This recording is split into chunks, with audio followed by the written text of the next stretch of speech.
Social ಮೀಡಿಯಾದಲ್ಲಿ ಅವಾಚ್ಯ ನಿಂದನೆ ಆರೋಪಕ್ಕೆ ಸಂಬಂಧಿಸಿದ ವಿಜಯಲಕ್ಷ್ಮಿ ದರ್ಶನ್ ಅವರಿಗೆ ಪೊಲೀಸರು ಅಧಿಕೃತವಾಗಿ ನೋಟಿಸ್ ಜಾರಿ ಮಾಡಿದ್ದಾರೆ.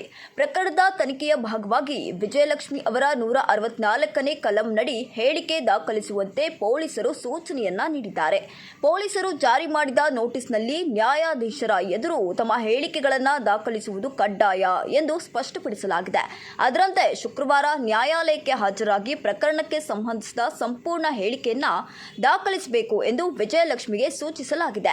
ಇನ್ನು ನಟ ದರ್ಶನ್ ಅವರ ಪತ್ನಿ ವಿಜಯಲಕ್ಷ್ಮಿ ದರ್ಶನ್ ಅವರು ತಮ್ಮ ವಿರುದ್ಧ ಸಾಮಾಜಿಕ ಜಾಲತಾಣಗಳಲ್ಲಿ ಅಶ್ಲೀಲವಾಗಿ ಕಾಮೆಂಟ್ ಮಾಡಿದ ಕಿಡಿಗೇಡಿಗಳ ವಿರುದ್ಧ ನಗರದ ಸಿಸಿಬಿ ಸೈಬರ್ ಕ್ರೈಂ ಪೊಲೀಸ್ ಠಾಣೆಯಲ್ಲಿ ಕಳೆದ ಡಿಸೆಂಬರ್ನಲ್ಲಿ ದೂರು ದಾಖಲಿಸಿದ್ರು.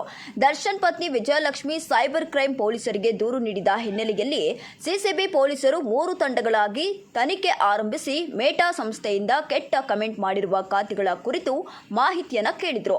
ಇನ್ನು ವಿಜಯಲಕ್ಷ್ಮಿ 18 ಖಾತೆಗಳ ವಿರುದ್ಧ ದೂರು ನೀಡಿದ್ರು. ಈಗಾಗಲೇ ಪ್ರಕರಣ ಸಂಬಂಧ 8 ಜನರ ಬಂಧನವಾಗಿದೆ. ಇನ್ನು ಅವಾಚ್ಯ ನಿಂದನೆ ಪ್ರಕರಣ ಗಂಭೀರ ಸ್ವರೂಪ ಪಡೆದುಕೊಂಡಿರುವ ಹಿನ್ನೆಲೆ ತನಿಖೆಯನ್ನ ವೇಗಗೊಳಿಸಿರುವ ಪೊಲೀಸರು ಪ್ರಕರಣದ ಎಲ್ಲ ಅಂಶಗಳನ್ನು ಸಮಗ್ರವಾಗಿ ದಾಖಲಿಸಲು 164 ಹೇಳಿಕೆ ಅಗತ್ಯ ಎಂದು ತಿಳಿಸಿದ್ದಾರೆ. ಈ ಹೇಳಿಕೆ ನ್ಯಾಯಾಲಯದಲ್ಲಿ ದಾಖಲಾಗಿರೋದ್ರಿಂದ ಮುಂದಿನ ನ್ಯಾಯಾಂಗ ಕ್ರಮಗಳಿಗೆ ಇದು ಪ್ರಮುಖ ದಾಖಲೆ ಆಗಲಿದೆ. ಇನ್ನು ವಿಜಯಲಕ್ಷ್ಮಿ ಅವರು ನಿಗದಿತ ದಿನಾಂಕದಂದು ನ್ಯಾಯಾಲಯಕ್ಕೆ ಹಾಜರಾಗಿ ಹೇಳಿಕೆ ನೀಡಿದ ನಂತರ ಪ್ರಕರಣಕ್ಕೆ ಸಂಬಂಧಿಸಿದ ಇತರೆ ಸಾಕ್ಷ್ಯಗಳು ಹಾಗೂ ದಾಖಲೆಗಳನ್ನು ಆಧರಿಸಿ ಮುಂದಿನ ಕ್ರಮ ಕೈಗೊಳ್ಳಲಾಗುತ್ತೆ.